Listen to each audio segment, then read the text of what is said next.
Bonjour et bienvenue. Aujourd'hui, je vais vous montrer en fait les fonctions de base d'un oscilloscope à mémoire numérique.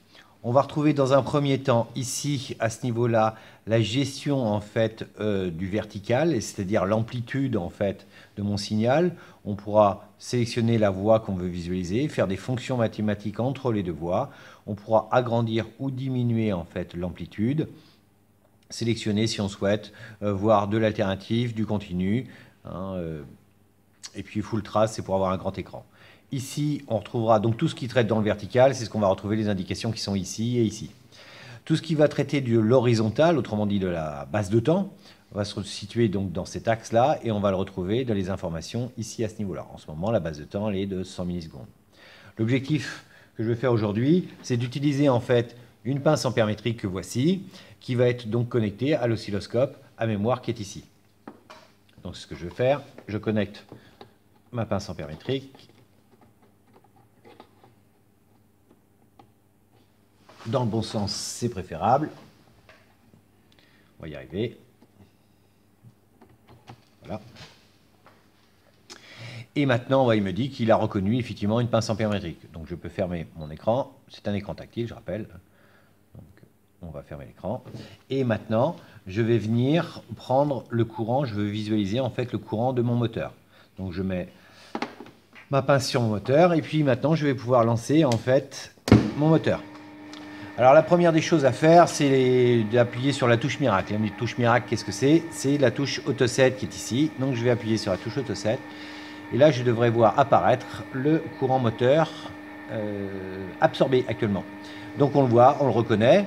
On voit par exemple la base de temps ici, on a 1 carreau, 2 carreaux, 3 carreaux, 4 carreaux multiplié par 5 millisecondes, ça me fait bien 20 millisecondes. Et l'amplitude qui est ici, j'ai 3 carreaux multipliés par 500 mA, donc le courant crête ici est de 1,5 ampères. On pourrait lui demander de faire des mesures, ça pourrait être intéressant.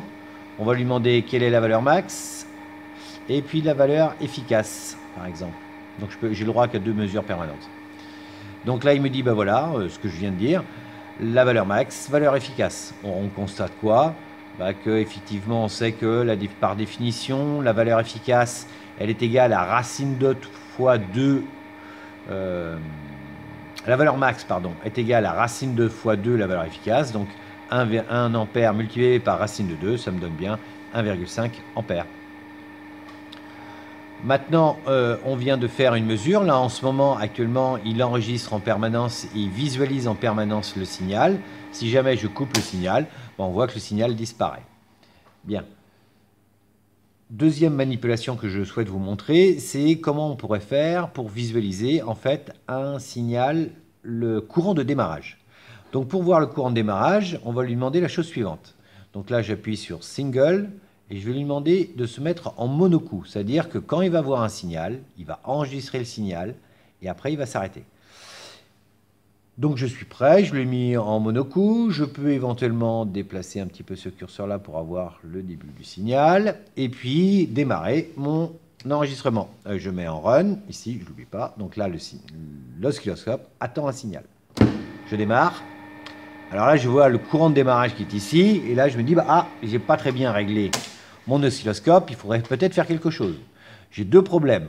Le premier problème concerne l'amplitude, donc je vais changer mon amplitude ici, en venant toucher ici, pardon, je vais prendre une amplitude de 2,5 ampères par carreau, et je vais aussi changer ici ma base de temps. Et je vais lui demander de se mettre sur une base de temps, voilà, de 50 millisecondes. Je redémarre mon oscilloscope, je redémarre maintenant mon moteur, et là, on voit parfaitement, effectivement, le courant de démarrage. Alors peut-être... Qu'est-ce que je constate? Je vois mon signal, mon I nominal qui est ici, et je vois bien mon courant de démarrage qui est ici, qui est beaucoup plus important. Alors là, il me dit que le courant de démarrage, la pointe qu'il a vue, eh bien, elle est 4 fois, en gros, 3 fois supérieure au courant nominal. Si je recommençais une deuxième manip, on va voir. On va lui demander peut-être une sélection. Je redémarre en run. Voilà. Stop. Donc là, on voit par exemple ce qui est un peu plus logique. Il faudrait peut-être que je change ma base de temps. Là, je vois que la valeur crête, elle est égale à 7,5 ampères. La valeur efficace, 1,3 ampères. Ben, ça veut dire que j'ai à peu près 6 fois mon courant nominal. Voilà pour l'explication d'utilisation d'un oscilloscope en monocoup et qui permet de capturer en fait des éléments instantanés. Merci et bon courage.